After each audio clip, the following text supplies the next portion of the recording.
രാവിലെ തന്നെ കുളിച്ച് കുട്ടപ്പയായിട്ട് എങ്ങടാ പോണേന്നല്ലേ എൻ്റെ മുഖത്ത് സന്തോഷം കണ്ടിട്ട് എന്ത് തോന്നുന്നു. അല്ലെങ്കിലും ക്രിസ്മസ് കഴിഞ്ഞ് വരുന്ന ശനിയും ഞായറും, അത് മാത്രമല്ല എല്ലാ ശനിയും ഞായറും ഓരോ കല്യാണം അല്ലെങ്കിൽ ഈ 2 കല്യാണം വെച്ച് കൂടണമെന്നുള്ളതാണ് എൻ്റെ ആഗ്രഹം. എന്തായാലും ഞാനൊന്ന് പാലാ വഴി കോട്ടയം പോയിട്ട് വരാം. അതായത് രാവിലെ പാലായിൽ ഒരു ഇവൻ്റ് ഉണ്ട്, വൈകിട്ട് കോട്ടയത്ത് ഒരു ഇവൻ്റ് ഉണ്ട്. അപ്പോൾ അങ്ങനെ 2 ഇവൻറ്റിനുള്ള സാവര ജംഗമ വസ്തുക്കളാണ് ഞാനിപ്പോൾ പറക്കിക്കൊണ്ടിരിക്കുന്നത്. ബാക്കി മേക്കപ്പും കാര്യങ്ങളൊക്കെ അവിടെ പോയിട്ട് ചെയ്യാമല്ലോ എന്ന് വിചാരിച്ചു. ചാർജർ ഉൾപ്പെടെയുള്ള സാധനങ്ങൾ നമ്മൾ ബാഗിലേക്ക് പറക്കി വെക്കുന്നു. ഈ ഒരൊറ്റ ബാഗിൽ എല്ലാ സാധനങ്ങളും ഉണ്ടായിരിക്കും.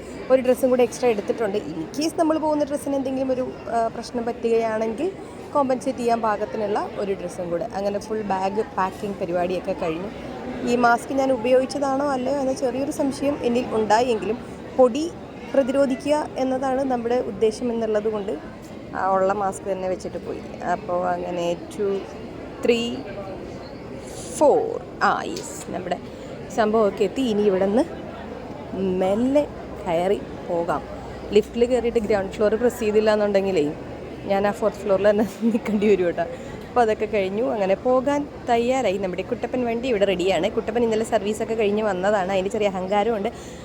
പിന്നെ വളരെ ദുർഘടകരമായ യാത്രയായിരുന്നു. ഞാൻ ആ തൃപ്പൂണിത്തുറയൊന്ന് കഴിഞ്ഞ് കിട്ടാനായിട്ട് ഒരുപാട് കഷ്ടപ്പെട്ടു. പോകുന്ന വഴിക്കൊരു ചെറിയ കരിക്കും വാങ്ങിച്ച് കുടിച്ച് കിട്ടാൻ അതിൻ്റെ ഉള്ളിൽ നിന്നുള്ള സാധനവും കഴിച്ച് പിന്നെയും മെല്ലെ വണ്ടിയെടുത്ത് യാത്ര തിരിക്കുകയാണ്. അപ്പോൾ അങ്ങനെ പാലായിൽ മെല്ലെ എത്തുന്നു. ഒരു എൻഗേജ്മെൻറ്റ് ഫംഗ്ഷനാണ് ചെയ്യാൻ പോകുന്നത്. ഏറ്റവും സന്തോഷമുള്ളൊരു കാര്യം എന്താണെന്ന് വെച്ചാൽ ഈ പെൺകുട്ടിയുടെ ബ്രദറിൻ്റെ വെഡ്ഡിങ്ങും ഞാൻ തന്നെയാണ് ചെയ്തത്. വർഷങ്ങൾക്കിപ്പുറം അവരെന്നെ വീണ്ടും തേടി കണ്ടുപിടിച്ചിരിക്കുന്നു.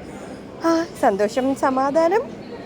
അങ്ങനെ നമ്മൾ വെന്യൂവിൽ എത്തി. ജോസ്ന റെൻസോ ഇവരുടെയാണ് എൻഗേജ്മെൻറ്റ്. ഇതാണ് നമ്മുടെ ഇന്നത്തെ സ്റ്റേജ്. എൻ്റെ മുഖത്ത് ചെറിയൊരു ഭാവവ്യത്യാസം കാണുന്നത് 2 മൈക്കിനും വലിയ ഭംഗിയില്ല. ഞാൻ ഈ ചുമപ്പ് ഉപ്പായി ഇട്ടിട്ട് പച്ച മൈക്ക് പിടിക്കുമ്പോൾ ഒരു സുഖം ഉണ്ടാവില്ലല്ലോ. എന്തേലും ആവട്ടെ. ഗസ്റ്റൊക്കെ വന്നു തുടങ്ങി. ഇനി അവരെയൊക്കെ ഒന്ന് സീറ്റിൽ പിടിച്ചിരുത്തുക എന്നുള്ളതാണ് അടുത്ത പരിപാടി. നമ്മുടെ സ്റ്റേജൊക്കെ വളരെ ഭംഗിയായിട്ട് ചെയ്തിട്ടുണ്ട്. അപ്പോൾ ഞാൻ ഹാപ്പിയാണ്. അവർ പള്ളിയിലെ ചടങ്ങൊക്കെ കഴിഞ്ഞ് എത്തിയിട്ടുണ്ട്. ഇനി അവരെ അങ്ങ് ആസ് യൂഷ്വൽ നമ്മൾ വെഡ്ഡിങ് എല്ലാവർക്കും അറിയാമല്ലോ. ഇപ്പോൾ എന്നെ അറിയാവുന്ന എല്ലാവർക്കും അറിയാം വെഡ്ഡിങ് ബാക്കി പരിപാടികൾ എൻഗേജ്മെൻറ്റ് നമ്മൾ എന്താ ചെയ്യുന്നത്. അപ്പോൾ അത്രയേ ഉള്ളൂ. Bye bye.